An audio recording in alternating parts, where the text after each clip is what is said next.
Salve! Rieccoci ancora insieme su L'italiano per tutti step by step per la quinta lezione del corso di lingua italiana che ho preparato per te. Oggi, come nelle 4 precedenti lezioni, parliamo ancora di fonetica. In questa lezione analizziamo 2 lettere che presentano non pochi problemi per chi impara la lingua italiana. Sono la lettera C e la lettera G. Queste 2 lettere, infatti, così come la S e la Z, di cui abbiamo parlato nella 4ª lezione, possono avere 2 suoni. Si pronunciano in 2 modi diversi. Il suono della C e della G cambia esclusivamente in relazione alla lettera che le segue in una parola. Entriamo nel dettaglio. Iniziamo con la lettera C. La lettera C può avere un suono che si chiama debole e un suono che si chiama forte. Quando il suono è debole, la C si pronuncia C e si trascrive con questo simbolo. Quando si pronuncia con il suono forte, si pronuncia invece C e si trascrive grazie a questo simbolo dell'alfabeto internazionale di fonetica. Questa lettera ha un suono debole, quindi si pronuncia C esclusivamente solo quando è seguita in una parola dalla lettera E oppure dalla lettera I. Per esempio, nella parola centro o nella parola cibo. In tutti gli altri casi, quindi quando la C è seguita da una delle 3 vocali A, O, U, oppure quando la C è seguita da una consonante, dobbiamo leggere questa lettera con il suono forte. Quindi C.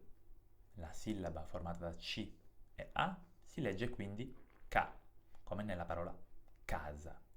La sillaba formata da C e O si legge co, come nella parola corpo. C più U si legge invece Q, come nella parola cuore. C più E si legge invece CE, C più I si legge C. La C seguita da una consonante si legge ancora C. C più R si legge CR, come nella parola credito. C più L si legge CL, come nella parola classe. C più H si legge ancora C. Questa combinazione di lettere, C e H, in italiano può essere seguita esclusivamente dalla vocale E o dalla vocale I. Quindi C, H, E si legge K, E, che. E C, H, I si legge chi, come nelle parole perché e chiave. La combinazione di lettere CHA, CHO e CHU è impossibile nella lingua italiana. Quando la C è doppia, quindi quando abbiamo 2 C in una parola, per leggerla dobbiamo in ogni caso guardare, fare attenzione alla lettera che la segue. Se si tratta di una E o di una I, pronunceremo la C con il suono debole C. Se invece si tratta di una A, di una O, di una U o di una consonante, R, L o H, dobbiamo pronunciare la C con il suono forte, quindi C.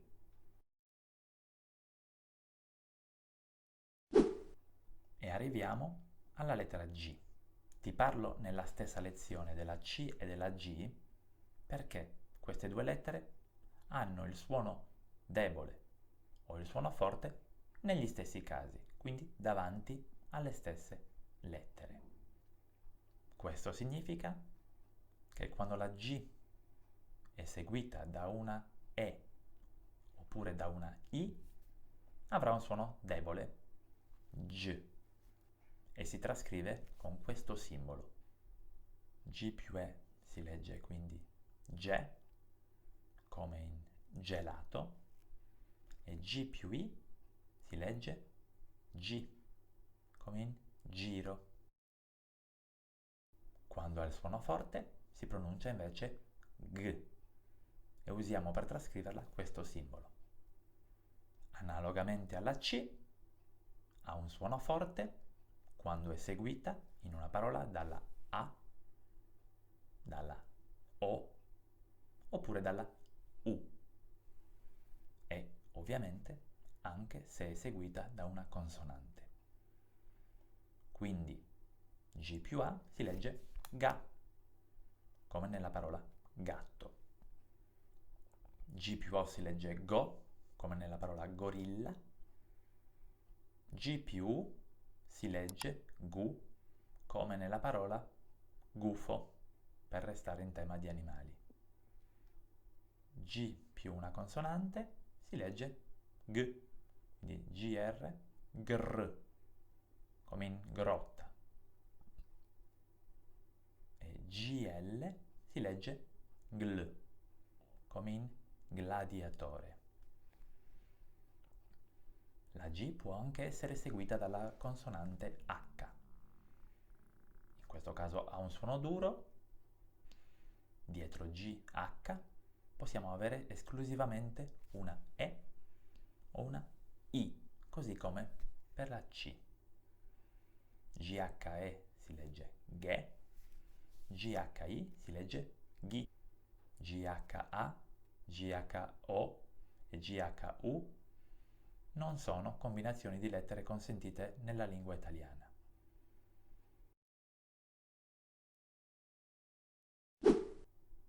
Vediamo se è tutto chiaro per te. Come si leggono queste parole? Iniziamo dalla prima. È un nome di persona e si legge Luigi. Molto bene, perché la G è seguita da una I e quindi il suo suono è debole. G, Luigi. La seconda parola è ancora un nome di donna, e si legge Ce, Ci, Lia. Quindi tutte e due le C di questa parola hanno un suono debole, che è C, perché sono seguite la prima da una E e la seconda da una I. Quindi leggiamo Cecilia. Questa parola è il nome di un fiore e si legge geranio. Ancora una volta la G ha un suono debole perché è seguita da una lettera che è la E. Come leggiamo la parola successiva? La G in questa parola ha un suono duro perché è seguita dalla lettera O. Quindi dobbiamo leggere go, c'è, perché la C ha un suono debole in quanto è seguita dalla vocale E. Andiamo avanti e troviamo una parola nella quale la C ha un suono duro perché è seguita da una consonante, in questo caso dalla H.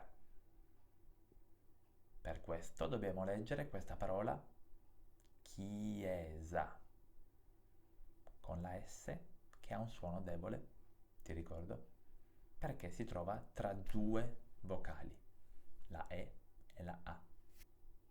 E l'ultima parola, è forse la più complicata da pronunciare, analizziamola bene. La prima C ha un suono duro, un suono forte, perché è seguita dalla vocale U. Quindi dobbiamo leggerla C, C più Q. In seguito abbiamo una doppia C. Non è importante che la C sia doppia o singola, è importante considerare la lettera che la segue. In questo caso si tratta di una consonante, la H. Ancora una volta, il suono della C è duro, è un suono forte. Dobbiamo leggere questa parola cucchiaio. Cucchiaio.